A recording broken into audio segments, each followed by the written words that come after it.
መጽሐፍ ቅዱሳችንን በመናይበት ጊዜ ውሃ የሕያው እግዚአብሔር መንፈስንና የእግዚአብሔር የራሱን ቃል ወክሎ እናገኘዋለን። በእግዚአብሔር ቃል ትምህርት ውስጥ በዚህ በያዝነው መጽሐፍ ቅዱሳችን ውስጥ ውሃ የእግዚአብሔርንም ቃል ይወክላል፣ የእግዚአብሔርንም መንፈስ ይወክላል። በምዕራፍ 4 ላይ የሚነግራት ስለ መንፈሱ ነው። ስለ መንፈስ ቅዱስ በእናንተ ውስጥ ስለሚሆን ዓለም ሊያየውና ሊያውቀው የማይችለው የእውነት መንፈስ ነው አለ።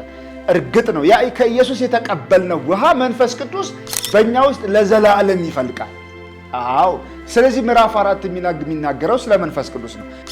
አንድ ሰው እኔ ባልጠመቅ ችግር አለው ሊል አይችልም። መጠመቅ ግዴታ ነው፣ የንጉሱ ትእዛዝ ነው። ዳግመኛ ለመወለድ ሀብተ ልጅነትን ስመ ክርስትናን ለመቀበል የእግዚአብሔር ልጅ ለመሆን ሳይሆን የእግዚአብሔር ልጆች ስለሆንን ስለዳንን ስማችን በሕይወት መዝገብ መጽሐፍ ስለተጻፈ ያንን የዘላለም ሕይወት ስለተቀበልን ለመቀበላችንና ለመዳናችን በመንፈሱ ማህተብ ለመመታታችን ማረጋገጫ ውጫዊ ምስክርነት ነው የውሃ ጥምቀት።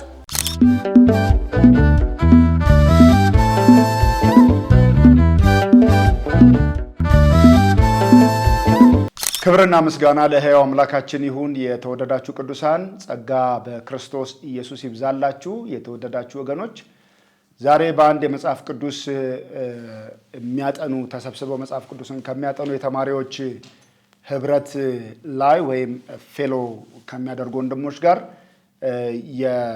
የተጠየቅኩትን ጥያቄ ነው ወደ እናንተ አብረን እንድንካፈል የፈለግኩት። እዛ የተማሪዎች የመጽሐፍ ቅዱስ ጥናት ቡድን ላይ የተነሳው ጥያቄ ምንድነው? ዳግመኛ ስለመወለድ በሚነሳበት ጊዜ ከውሃና ከመንፈስ መወለድ ማለት መጠመቅ ማለት ነው። ያልተጠመቀ ሰው ዳግመኛ አልተወለደም የሚልና አይ ይሄኛው የሚያወራው ስለዚህ አይደለም በሚል ወንድሞች መሃል የተነሳ ውይይት ነገሩን እንድናጠራውና እንደ እግዚአብሔር ቃል እንድናየው የቀረበልን በጽሁፍ ወደኛ የተላከ ጥያቄ ነው። አብረን እንድናየው ነው የፈለኩት። እኔ በመጀመሪያ ደረጃ የዮሐንስ ወንጌል ምዕራፍ 3 እና የማቴዎስ ወንጌል ምዕራፍ 28 ሁለቱን ለይተን እንድናየው ፈልጋለሁ። የማቴዎስ ወንጌል ምዕራፍ 28 ኢየሱስ በምድር ላይ ያለውን አገልግሎት ጨርሶ 3 ዓመት ከ6 ወር የነበረውን አገልግሎት ጨርሶ ስለ ሰው ልጆች ሁሉ ኃጢአት በመስቀል ላይ ቤዛ ከሆነ በኋላ እንዲሁም ሞቶ ተቀብሮ እንደገና ተነስቶ 40 ቀን ከደቀ መዛሙርቱ ጋር ካሳለፈ በኋላ ወደ ክብር ከማረጉ የመጨረሻው ደቂቃዎች ላይ የሰጠው ትእዛዝና መመሪያ ነው የማቴዎስ ወንጌል ምዕራፍ 28 የውሃ ጥምቀት ማለት ነው። ይሄኛው የዮሐንስ ወንጌል ምዕራፍ 3 ገና ኢየሱስ አገልግሎቱን በጀመረበት የመጀመሪያው ወቅቶች ላይ የተሰጠ ትምህርት ነው። ሁለቱን አጋጥሞ መረዳት ሸውራራ ያደርገናል፣ ወይም በቅጡ የእግዚአብሔርን ቃል እንዳንረዳው ያደርገናል። ለዮሐንስ የዮሐንስ ወንጌል ምዕራፍ 3 ለኒቆዲሞስ የተሰጠው ትምህርት ምንድን ነው የሚለው? ኒቆዲሞስ መጣ ወደ ጌታ ማታ እና ጌታን ምን አለው? አንተ ከእግዚአብሔር ዘንድ እንደመጣ ከዛ የመጣ መምህር እንደሆንክ ምንም ጥርጥር የለውም። ለምን አንተ የምታደርጋቸውን እነዚህን ተአምራት ሊያደርግ የሚችል ሌላ ሰው የለም አለው። ከዛ ኢየሱስ ደግሞ ምን አለው? ዳግመኛ መወለድ አለብህ። ዳግመኛ ካልተወለዳችሁ የእግዚአብሔርን መንግስት ማየት አትችልም አለው። እንዴት ነው ዳግመኛ የምወለደው? እንደገና ከዚህ ሽምግልና በኋላ ወደ እናቴ ማፀን ልግባ ብሎ ነው ያነሳው። እና ኢየሱስ ምን አለው? ከውሃና ከመንፈስ ዳግመኛ ልትወለድ ያስፈልግሃል አለው። እና ይሄ እንዴት አይገባህም አንተ የእስራኤል መምህር አይደለህ ሆይ? ንፋስ ወደሚወደው ይነፍሳል ብሎ ሌላ ምሳሌ ይነግረዋል። በኋላ ባሉት ቁጥሮች ውስጥ በምናይበት ጊዜ በክርስቶስ ኢየሱስ ማመን እንደሆነ ይገባናል ማለት ነው ይሄ። ምክንያቱም ሙሉ አውዱን ጨርሰን ማንበብና ሙሉ አውዱን ጨርሰን መረዳት ስላለብን።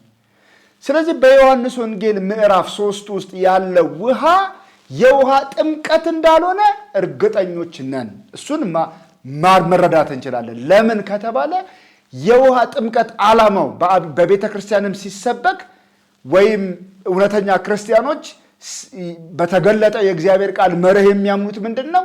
የውሃ ጥምቀት ዓላማው ከሞትና ከትንሣኤው ጋር ለመተባበር ነው። ወደ ውሃ ውስጥ ስንገባ ሞቱን፣ ከውሃ ውስጥ ስንወጣ መነሳቱን፣ እንደገናም ደግሞ የንጉሳችን ትእዛዝ ስለሆነ ትእዛዝ መፈጸም ነው። ሌላው ምንድነው ያለን እንደሆነ ከውጭው ዓለም ጋር በግልጥ መለያየታችንን ምናውጅበት አዋጅ ነው። የጌታ መሆናችንን ወደ አጥቢያ ቤተክርስቲያን የምንቀላቀልበት መንገድ ነው። ወደ አጥቢያ ጉባኤ ከዳኑት ጋር ህብረት ለማድረግ እንጀራ ለመቁረስ የምንተባበርበት ወደዚህ ወደ አጥቢያ ጉባኤ የምንጨመርበት ውጫዊ ምስክርነት ነው። የውሃ ጥምቀት ዓላማው ይሄኛው ውሃ ግን ሊትራሊ ውሃ አይደለም። ከውሃና ከመንፈስ መወለድ ማለት እና ምን ማለት ነው? ከውሃና ከመንፈስ መወለድ ማለት ምን ማለት ነው? እንግዲህ መጽሐፍ ቅዱሳችንን በምናይበት ጊዜ ውሃ የሕያው እግዚአብሔር መንፈስንና የእግዚአብሔር የራሱን ቃል ወክሎ እናገኘዋለን። በእግዚአብሔር ቃል ትምህርት ውስጥ በዚህ በያዝነው መጽሐፍ ቅዱሳችን ውስጥ ውሃ የእግዚአብሔርንም ቃል ይወክላል፣ የእግዚአብሔርንም መንፈስ ይወክላል። እስቲ እንይ የዮሐንስ ወንጌል ምዕራፍ 4 አንድ ገጽ ብቻ ገልጠን ምዕራፍ 4 ላይ ኢየሱስ ከሳምራዊቲቱ ሴት ጋር በነበረው ውይይት ላይ ያነሳውን ነጥብ ላስታውሳችሁ። ኢየሱስ ምን አላት? ኢየሱስ እንዲህ አላት፣ ውሃ አጠጪኝ ብሎ ጠየቃት አይደል? እሷ እንዴት አንተ አይሁዳዊ ስትሆን እኔ ሳምራዊት ነኝ እንዴት ከኔ ውሃ ትለምነኛለህ ባለችው ጊዜ ምን አላት ኢየሱስ? የእግዚአብሔርን ስጦታና ውሃ አጠጭኝ የሚልሽ ማን መሆኑንስ ብታውቂ አንቺ ትለምኝው ነበርሽ፣ እርሱንም የሕይወት ውሃ ይሰጥሽ ነበር አላት። አሁን ይህንን ተከትላችሁ ውይይታቸውን ተከትላችሁ ስትሄዱ ኢየሱስ ምን አላት? ከዚህ ውሃ የሚጠጣ ሁሉ እንደገና ይጠማል አለ። ቁጥር 13 ላይ እኔ ከምሰጠው የሚጠጣ ሁሉ ግን ለዘላለም አይጠማም፣ እኔ የምሰጠው ውሃ በእርሱ ውስጥ ለዘላለም ሕይወት የሚፈልቅ የሕይወት ውሃ ምንጭ ይሆናል አላት። አየህ፣ እኔ የምሰጠው ውሃ በእርሱ ውስጥ ለዘላለም ሕይወት የሚፈልቅ ነው አለ። እንግዲህ በኢየሱስ የምናገኘው ያ ውሃ መንፈስ ቅዱስ ነው። በምዕራፍ 4 ላይ የሚነግራት ስለ መንፈሱ ነው። ስለ መንፈስ ቅዱስ ለዘላለም ሕይወት በውስጣችን የሚሆን ኢየሱስ ምን አለን?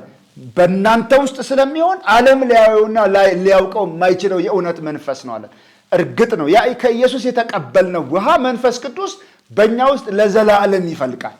አዎ፣ ስለዚህ ምዕራፍ 4 የሚናገረው ስለ መንፈስ ቅዱስ ነው። እልፍ ብለን ምዕራፍ 7 ላይ ስለዚህ ውሃ መንፈስ ቅዱስ ይናገራል። ምን ይላል? ቁጥር 37 ላይ ምዕራፍ 7 ቁጥር 37 ከበዓሉም በታላቁ በኋለኛው ቀን ኢየሱስ ቆሞ ማንም የተጠማ ቢኖር ወደ እኔ ይምጣና ይጠጣ፣ በእኔ የሚያምን መጽሐፍ እንዳለ የሕይወት ውሃ ወንዝ ከሆዱ ይፈልቃል ብሎ ጮኸ። ቁጥር 39 ይህን ግን በእርሱ የሚያምኑ ሊቀበሉት ስላላቸው ስለ መንፈስ ተናገረ ይላል። ስለዚህ ስለ መንፈስ ቅዱስ ነው። የተጠማ ቢኖር ይምጣና ይጠጣ እያለ የሚያውጀው ያ ውሃ መንፈስ ቅዱስ ነው። ስለዚህ በዮሐንስ ወንጌል ውስጥ ውሃ የተባለው መንፈስ ቅዱስ እንደሆነ ቢያንስ በሁለት ክፍሎች አረጋግጠናል። በሌሎች የእግዚአብሔር ቃል ክፍሎች ደግሞ ውሃ የራሱ የእግዚአብሔርን ቃል ወክሎ እናገኘዋለን። ለምሳሌ በዮሐንስ ወንጌል በዛው በምዕራፍ 15 ላይ የእግዚአብሔር ቃል እንደዚህ ይላል። ባህሪውን የውሃን ባህሪ ወስዶ እንደዚህ ይላል። ጌታ ኢየሱስ ምን አለ? ቁጥር 3 ላይ እናንተ ስለነገርኳችሁ ቃል አሁን ንጹሐን ናችሁ ይላቸዋል። ንጹሐን ናችሁ። ለምሳሌ ሕዝቅኤል ላይ ንጹሕ ውሃ ረጭባችኋለሁ እናንተም ከርኩሰታችሁ ትነጻላችሁ ይላል። ንጹሕ ውሃ ቃሉ ነው። አሁንም እዚህ ዮሐንስ ወንጌል ምዕራፍ 15 ላይ ከነገርኳችሁ ቃል የተነሳ ንጹሐን ናችሁ። አያችሁ። ስለዚህ ኢየሱስ ቃል ሲያወጣ ምን እየሆኑ ነው? እነሱ እየታጠቡ ነው ማለት ነው። ይሄ የእግዚአብሔር ቃል ቆሻሻን ወይም መንፈሳዊ ውድቀትን የማጽዳት የማንጻት ውስጥን የማጥራት ኃይል ስላለው ቃሉ ውሃ ተብሏል። በዮሐንስ ወንጌል ምዕራፍ 15 ቁጥር 3 ውስጥ ሄደን ደግሞ የኤፌሶን መልእክት ምዕራፍ 5ን ደግሞ ብንመለከት አሁንም የውሃን ባህሪ ከቃሉ ውስጥ እናገኛለን። ለምሳሌ ምዕራፍ 5 ላይ ሄደን እንዴ ምዕራፍ 5 ቁጥር 26 ላይ ምን ይላል? ባሎች ሆይ ክርስቶስ ደግሞ ቤተክርስቲያንን እንደወደዳት ሚስቶቻችሁን ውደዱ ይልና በውሃ መታጠብና ከቃሉ ጋር ልብ በሉ አንጽቶ እንደቀደሳት ይላል። አያችሁ፣ በውሃ መታጠብና ከቃሉ ጋር ምን አንጽቶ እንደቀደሳት። ስለዚህ የቤተክርስቲያንን ጌታ ኢየሱስ በቃሉ አጽድቶ ቀድሷታል ማለት ነው። ስለዚህ ውሃ የእግዚአብሔር ቃል ሆኖ እናገኘዋለን። የእግዚአብሔር ቃል ሆኖ እናገኘዋለን። የእግዚአብሔር ቃል ሆኖ እናገኘዋለን። ቤተክርስቲያን አማኞች የሰሙት ያ የእግዚአብሔር ቃል ያነጻል፣ ከዛስ ይቀድሳል ማለት ነው። ስለዚህ አሁንም ውሃ መባሉን ልብ በሉ። የእግዚአብሔር ቃል ውሃ። ታዲያ ጥያቄው የዮሐንስ ወንጌል ምዕራፍ 3 ላይ ሄደን ብናይ ከእግዚአብሔር መንፈስ እና ከውሃው ተወለዱ ተብሏል አይደል? እንመልከተው። ሰው ከውሃና ከመንፈስ ካልተወለደ በቀር ይልና ወደ እግዚአብሔር መንግስት ሊገባ አይችልም፣ ከውሃና ከመንፈስ ካልተወለደ በቀር። ስለዚህ መንፈስ ቅዱስ እንደሆነ ምንም ጥያቄ አይነሳበትም። ውሃ ታዲያ በዮሐንስ ወንጌል የእግዚአብሔርንም ቃል የእግዚአብሔርን መንፈስ ወክሏል። ስለዚህ ከመንፈስና ከመንፈስ ተወለዱ አይልም የእግዚአብሔር ቃል። ስለዚህ ቢያንስ አንዱ የሚወክለው ሌላኛውን ትርጉም ነው ማለት ነው። ሌላኛው ትርጉሙ ማለት የዮሐንስ ወንጌል ምዕራፍ 15 ላይ ቃሉ እንደሆነ፣ ስለዚህ ከቃሉና ከመንፈሱ ይሆናል ማለት ነው። ከእግዚአብሔር ቃልና ከእግዚአብሔር መንፈስ። ለመሆኑ የእግዚአብሔር ቃል ይወልዳል ወይ ወደሚል ሌላኛው ጥያቄ ደግሞ እንለፍ። የእግዚአብሔር ቃል ድጋፍ አለን ወይ? የእግዚአብሔር ቃል ይወልዳል ወይም ከቃል መወለድ የሚል ሐሳብ ወይም ትምህርት የእግዚአብሔር ቃል አለ ወይ ስንል በሁለት ጥቅሶች ላረጋግጥላችሁ እችላለሁ። ምን ይለናል የእግዚአብሔር ቃል? አንደኛ ጴጥሮስ ምዕራፍ 1 ቁጥር 23 ላይ ዳግመኛ የተወለዳችሁት ከሚጠፋ ዘር አይደለም ይልና በሕያውና ለዘላለም በሚኖር በእግዚአብሔር ቃል ከማይጠፋ ዘር ነው እንጂ። ስለዚህ በእግዚአብሔር ቃል መወለድ አለ ማለት ነው። ስለዚህ በእግዚአብሔር ቃል ከማይጠፋ ዘር ተወልደናል። ስለዚህ የዮሐንስ ወንጌል ከውሃና ከመንፈስ ካልተወለዳችሁ በቀር የእግዚአብሔር መንግስት ልታይ አትችልም የሚለው ቃል ከውሃና ከመንፈስ ካልተወለድክ የእግዚአብሔር መንግስት ማየት አትችልም ሲል ከእግዚአብሔር ቃልና ከእግዚአብሔር መንፈስ ማለት ነው። እንደገና ሄደን የያዕቆብ መልእክት ምዕራፍ 1 ቁጥር 18 ላይ ብናይ ለፍጥረቱ የበኩራት አይነት እንድንሆን በእውነት ቃል አስበው ወለደን ይላል። ስለዚህ ያ የእውነት ቃል የእግዚአብሔር ቃል ነው። ለፍጥረቱ የበኩራት አይነት እንድንሆን በእውነት ቃል አስቦ ወለደን ይላል። ስለዚህ የእግዚአብሔር ቃል ይወልዳል ማለት ነው። ስለዚህ ከእግዚአብሔር ቃልና ከእግዚአብሔር መንፈስ ካልተወለደ በቀር ሰው የእግዚአብሔርን መንግስት ሊያይ አይችልም ነው የዮሐንስ ወንጌል ምዕራፍ 3 የሚለን እንጂ ከውሃ ሰው ሊትራሊ ከምንታጠብበት ከምንጠጣው ከምናጥብበት ውሃ ሳይሆን ውሃ የሚለው በዮሐንስ ወንጌል ምዕራፍ 3 ላይ የሕያው እግዚአብሔርን ቃል ነው የሚነግረን። የእግዚአብሔር ቃል የሚለን እንዴት ብለን በምናይበት ጊዜ የሮሜን መልእክት መጥቀስ እንችላለን። የሮሜ መልእክት ምዕራፍ 10 ላይ ቁጥር 14 ላይ እንደዚህ ይላል፣ እንግዲህ ያላመኑትን እንዴት አድርገው ይጠሩታል አለ። ያላመኑትን እንዴት አድርገው ይጠሩታል? ባልሰሙትስ እንዴት ያምናሉ? ያለ ሰባኪስ እንዴት ይሰማሉ? መልካሙን የምስራች የሚያወሩ እግሮቻቸው እንዴት ያማሩ ናቸው ተብሎ እንደተጻፈ ካልተላኩ እንዴት ይሰብካሉ? ነገር ግን ሁሉ ለምስራቹ ቃል አልታዘዙም። ኢሳይያስ ጌታ የምስክርነታችንን ማን አመነ ብሏል። እንግዲህ እምነት ከመስማት ነው፣ መስማት በእግዚአብሔር ቃል ነው ይላል። ስለዚህ እምነት የሚመጣው ከመስማት ነው። ያ እምነትን የሚያመጣው የሚሰማው ቃል ደግሞ የራሱ የእግዚአብሔር ቃል ነው። ስለዚህ ያለ እግዚአብሔር ቃል እግዚአብሔርን ማመን አይቻልም። ስለዚህ ከእግዚአብሔር ቃልና ከእግዚአብሔር መንፈስ ነው ሰው የሚወለደው። አበራች ከእግዚአብሔር ቃል እና ከእግዚአብሔር መንፈስ ነው ሰው የሚወለደው። በውሃ መጠመቅ ቀጥሎ የሚመጣ ሌላ ነገር ነው። በውሃ መጠመቅ እጅግ አስፈላጊና የከበረ ስርዓት ነው። ዳግመኛ ለመወለድ ሳይሆን ዳግመኛ ስለተወለድን ነው የምንጠመቀው። ለመዳን ሳይሆን ስለዳንን ነው የምንጠመቀው። አዲስ የዘላለም ሕይወት ለማግኘት ሳይሆን የዘላለም ሕይወት ማግኘታችንን በአደባባይ ለመመስከር፣ ገና ነገራ ለማመን ሳይሆን ስላመንን።